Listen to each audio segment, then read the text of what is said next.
बिस्मिल्लाहिर्रहमानिर्रहीम। जी नाजरीन, मैं हूं आपका होस्ट अकबर बड़ैच। आप देख रहे हैं ऐना न्यूज़ यूट्यूब चैनल। आज का हमारा मौजू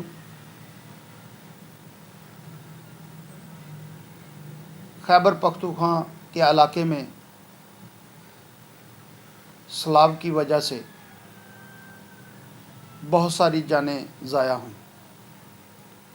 ऐना न्यूज़ की टीम गम में बराबर की शरीक है और दुआ गो है कि अल्लाह ताला उनको जन्नतुल फरदौस में आला मकाम अता फरमाए, और जो मुतासर हुए हैं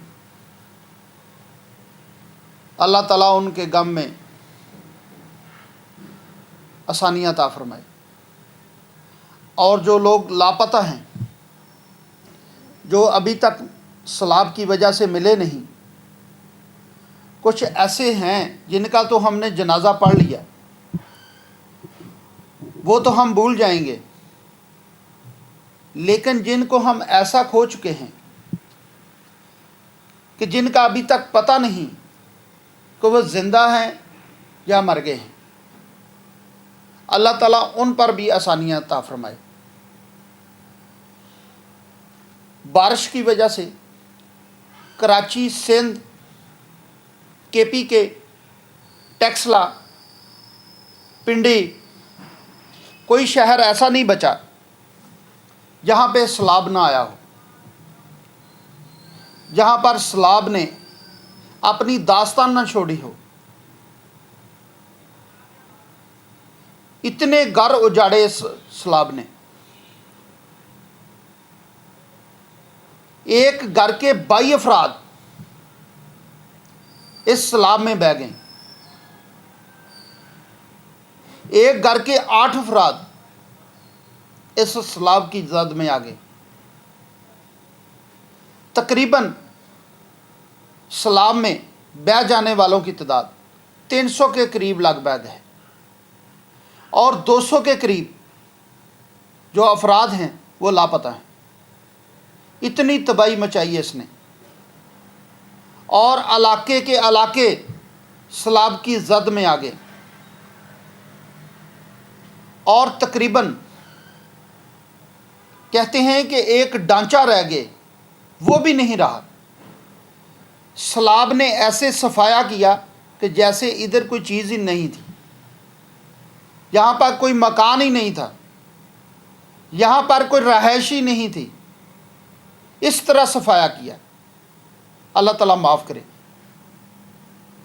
अल्लाह ताला हम सब पर अपनी रहमत करे। और दूसरा, जो बनीर का इलाका है, तकरीबन 250 के लगभग वहाँ अफराद जो हैं सैलाब की जद में आए। KPK में तकरीबन सैकड़ों अफराद सैलाब की जद में आए।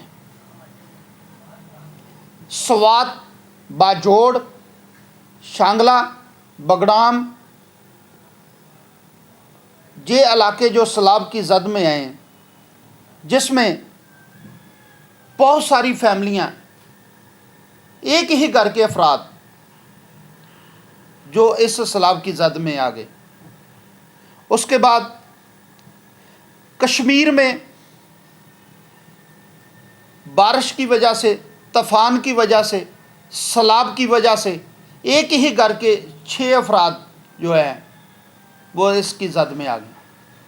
वज़ीर आला खैबर पख्तूनख्वा अली अमीन गंडापुरे, उसने कहा कि हमारे पास अल्लाह का शुक्र वसाल हैं, मैं किसी से अमदाद और ना भीख मांगूंगा, हम अपने बलबूते पर काम करेंगे, और जो जगह और जो इलाके सैलाब की वजह से मुतासर हुए हैं, उन इलाकों को दोबारा आबाद किया जाएगा।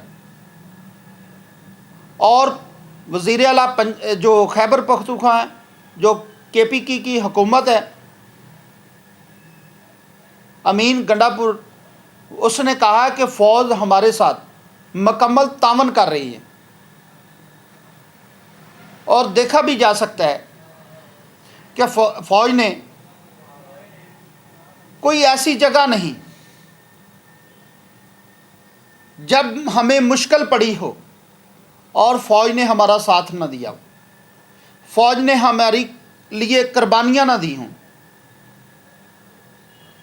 جس جگہ پر پرندہ پر نہیں مارتا وہاں پر ہمارا جو آرمی کے اعلیٰ افسران اور ہمارے جوان پہنچ جاتے ہیں ہماری امداد کے لیے، جس جگہ پر سیلاب نے تباہی مچائی اور جہاں پر زندہ لوگ بچ گئے ان کو کھانے کے لیے جو سامان مہیا کیا گیا وہ ہماری فوج نے دیا۔ اس وقت ہمارے جو سیاستدان ہیں، جو ہماری پارلیمنٹ میں بیٹھ کر قانون بناتے ہیں، جن پر کروڑوں روپے کا خرچہ آتا ہے، کروڑوں روپے کا بل پاس ہوتا ہے، کروڑوں روپے کا فیول ایڈجسٹمنٹ ہوتا ہے کہ ہماری پارلیمنٹ پر اتنا خرچہ آیا ہے، لیکن جب کوئی مشکل پڑتی ہے، جب ہم کسی طوفان میں گم ہو جاتے ہیں، جب ہم کسی رستے میں کھو جاتے ہیں، سیلاب کی نظر ہو جاتے ہیں، بارش کی نظر ہو جاتے ہیں، یا کسی دہشت گرد کی نظر ہو جاتے ہیں، تب کون آتا ہے؟ آرمی کے جوان، وہ آ کر ہمیں سہارا دیتی ہے۔ ان سیاستدانوں نے ہماری فوج کو بدنام کر دیا، اپنے مفاد کے لیے ہماری پاک فوج کو بدنام کیا۔ آج وہی فوج باجوڑ، بانیر، منسیرا، شانگلہ، بگڑام، جہاں پر قیامت آئی ہوئی ہے وہاں پر وہی فوج، وہی جوان ان کو راشن دے رہے ہیں، ان کی زندگیاں بچا رہے ہیں، اور اپنے آپ کو خطرے میں ڈال کر اپنے ملک کے رہنے والوں کے لیے آسانیاں پیدا کر رہے ہیں۔ یہ ہے ہماری پاک فوج۔ اور اپنے پروگرام کے اختتام پر ایک دفعہ پھر اپنی پاک فوج کو سلوٹ پیش کرتا ہوں، اپنی زندگی کو مشکل میں ڈال کر اپنے ملک کے لیے قربانیاں دیں۔ اللہ حافظ۔